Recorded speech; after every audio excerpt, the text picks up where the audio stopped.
Eh bien, bonsoir à tous. On se retrouve pour un nouveau point tendance saisonnière.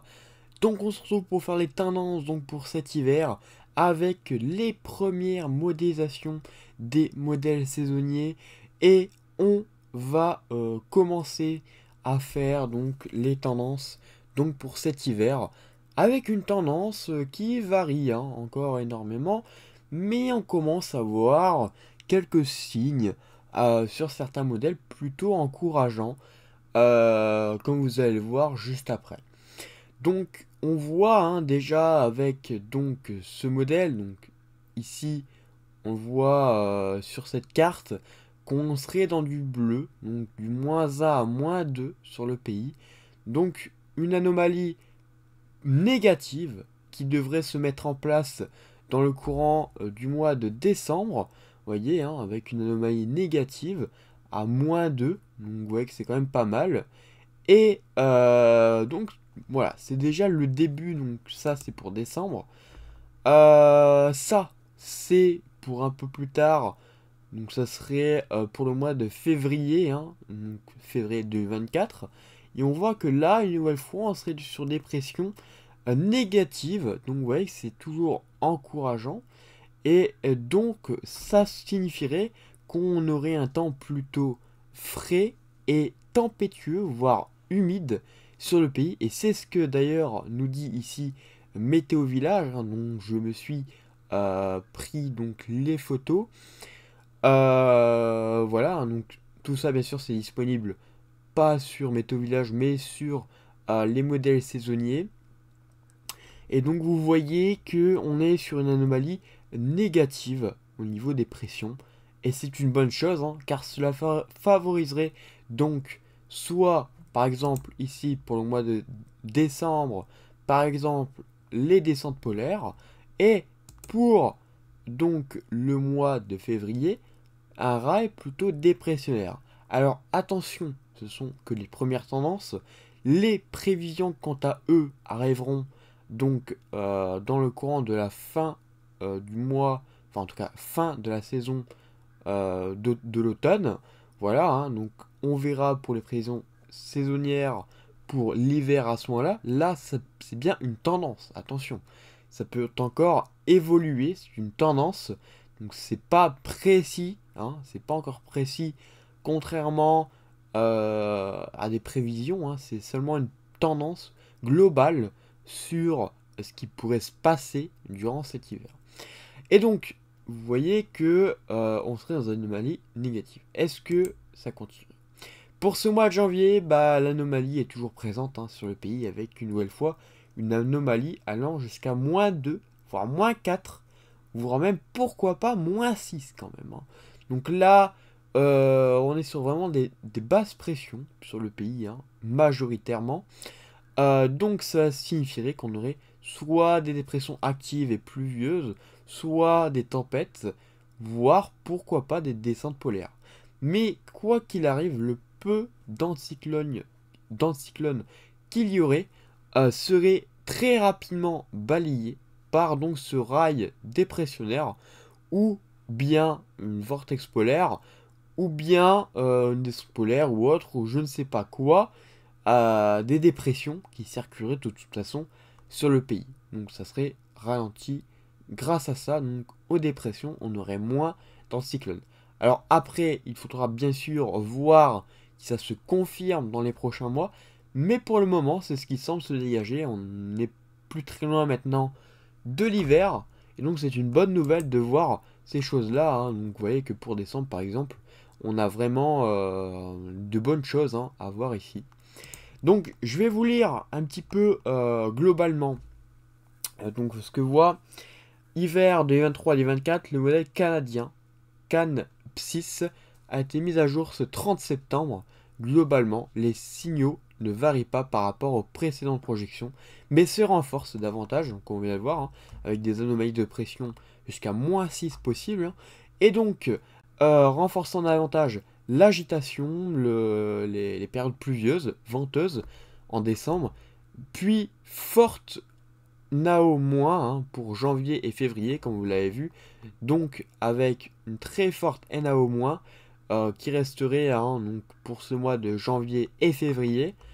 Et ensuite, on devrait avoir des possibles blocages pour donc janvier et février.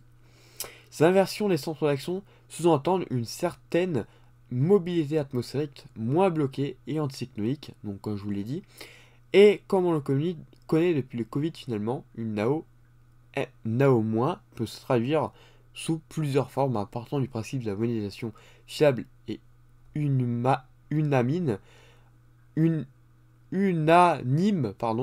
on aurait un cœur d'hiver partagé entre flux de sud-ouest très doux et humides et des conflits neigeux au nord et des éventuels retours d'est dans ce genre de configuration. Mais tout cela se joue à l'échelle météorologique et non climatique pour des prévisions saisonnières. Ce qu'il peut en tirer de positif à ce stade, plus de mobilité atmosphérique, donc moins de périodes anticycloniques longues, donc la pattern anticyclonique aura du mal à s'installer durablement sur le pays, voilà.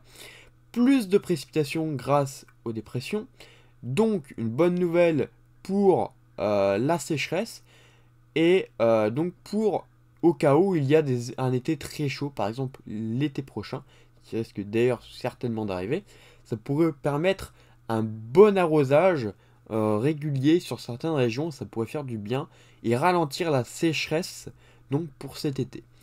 Donc plus de tempêtes également comparé à ces 3 dernières années, qu'on avait d'ailleurs constaté une baisse des tempêtes depuis 2020 à cause de la Niña, donc qui concentre le vortex polaire et fait remonter le courant de jet, comme vous l'avez peut-être vu du côté des îles britanniques, laissant la France dans un flux de sud-ouest anticyclonique durable, donc avec les fameuses patates anticycloniques qui remontaient et le jet qui remontait avec. Donc c'est-à-dire que là, on aurait un beau rail dépressionnaire possible, et donc ça pourrait faire du bien sur pas mal de régions au niveau donc de l'arrosage, tout ça, et des tempêtes qui seront un peu plus régulières que les précédentes années, malgré donc, comme vous le savez, Nice, il n'y a pas eu forcément de très grosses tempêtes sur le pays, et donc là, ça sera l'occasion peut-être d'en revoir. Également des offensives hivernales ordinaires, donc type 2012-2019. Concrètement, ça veut dire que la neige pourrait bien faire son retour, donc pour cet hiver, et même un peu plus que les hivers derniers. Donc ça fait plaisir, ça fait plaisir d'avoir enfin, je dis bien enfin, un vrai hiver sur la France. Ça faisait peut-être très longtemps que ce n'était plus arrivé.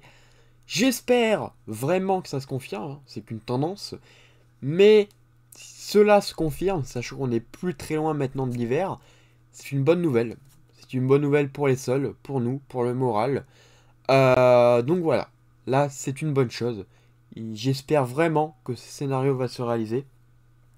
C'est déjà plusieurs mois que l'hiver était potentiellement assez intéressant. Effectivement, ça continue de l'être. Donc c'est une bonne nouvelle. Donc après, les autres modèles saisonniers seront réactualisés d'ici le prochain week-end, vers le 10 pour certains. Donc on verra si ça se confirme ou non. Mais de toute façon, je referai des prévisions saisonnières. Ça, faut le savoir. Donc, à la fin de l'automne, pour faire vraiment des prévisions détaillées, comme vous savez, par carte. Là, c'est simplement une tendance. Et donc, on se retrouvera fin de l'automne pour des prévisions plus détaillées, en espérant garder ce scénario. Vraiment, j'espère vraiment que l'hiver sera intéressant, comme il est annoncé là, par exemple sur les modèles. Voilà, c'est tout ce que j'avais à dire concernant cette tendance qui est très complète. C'est une très bonne analyse d'ailleurs, donc de Météo Village. Donc Météo Village, vous le connaissez peut-être. Il fait souvent des prénoms saisonnières, donc voilà, n'hésitez pas à aller voir. C'est vraiment pas mal. Donc, quant à moi, on se retrouve donc bientôt pour une nouvelle vidéo. Et je referai donc les prénoms saisonnières, comme je vous ai dit, fin du mois fin de l'automne. Voilà, merci d'avoir suivi cette tendance et on se retrouve donc bientôt pour une nouvelle vidéo. À bientôt.